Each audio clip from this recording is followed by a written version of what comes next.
Back on TYT Sports, locked out here in Culver City, California. Rick Strom with you. Much NBA free agency news going on and occurring today, this Friday, mainly with the likes of what appears to be a superstar in the works. At least that's how many are foreseeing him.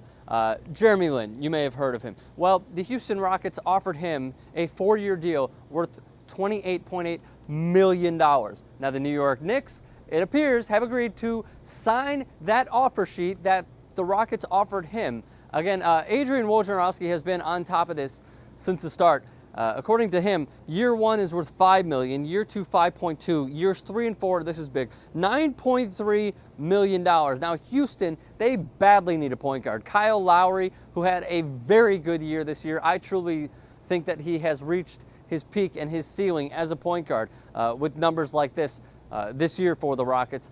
He got traded to the Toronto Raptors for a first-round draft pick and Gary Forbes, so he is not with the Rockets anymore. Goran Dragic agreed to go back to the likes of the Phoenix Suns, so he will not be returning to the Houston Rockets. The Knicks have made some noise in free agency, signing Jason Kidd away from the Mavericks, so he is with the Knicks. It appears that J.R. Smith may be coming back to the Knicks, so a lot of noise coming out in the NBA free agency market. Unfortunately for the Knicks, this deal with Lin would put them over the salary cap and deep into the luxury tax threshold, writes Yahoo Sports' Eric Freeman.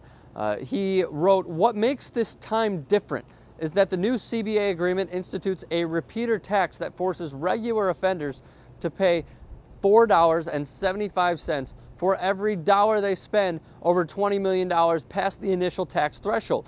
Given that the Knicks already have vast sums of money committed to Carmelo, Amari Stoudemire, Tyson Chandler, Iman Shumpert, and Jason Kidd for the 2014-15 season, it's entirely possible that, if the early math and estimates are correct, they will have to pay nearly $90 million. $90 million in luxury taxes under the new revenue-sharing guidelines. Mark Berman of the New York Post has more for us. He wrote in his article, "The third year of the deal is the only pill Knicks owner James Dolan will swallow because it puts him deep into luxury tax territory, as 5 players would total $78 million, $5 million more than the threshold. In the non-guaranteed 4th year, however, the contracts of Carmelo, Amari, and Tyson Chandler will have expired."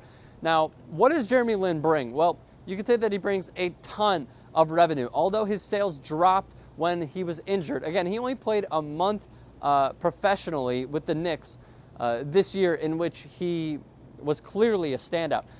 He brings revenue. He brings the Asian American audience, the Asian audience, and even the Taiwanese audience who would stay up late into the night, early into the morning to watch his games abroad. Linsanity was branded. You could say he is a branding machine for only playing 1 month professionally in the NBA. And the Knicks also, they played some great team ball when he was on the court, including in the pick and roll with Tyson Chandler and Amari Stoudemire. They were fabulous, and he really put them back on the map. If you want to jump to that conclusion, I certainly will if you don't want to. Carmelo did not do it.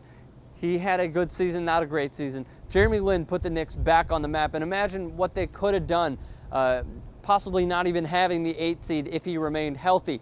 Now, an argument that has come to fruition is he in the top 10 in the point guard category in the NBA? Well, I would make an argument for yes. I was talking to J.R. Jackson, our producer here at the Young Turks, and he said probably not. Okay, so let's think of a few of the point guards. Derrick Rose, certainly. Russell Westbrook. Steve Nash.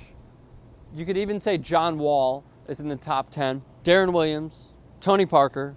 Chris Paul. Tyreek Evans. Brandon Jennings.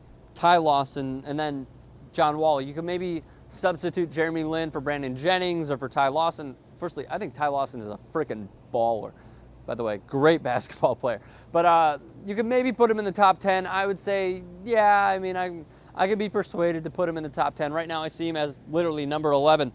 So some other NBA free agency news. Brandon Roy signed a 2-year deal with the Minnesota Timberwolves for $10.4 million. He was originally drafted by Minnesota, then traded to Portland for the Villanova boy, Randy Foye. Also, Nicholas Batum agreed to a 4-year offer sheet worth the likes of $45 to $50 million.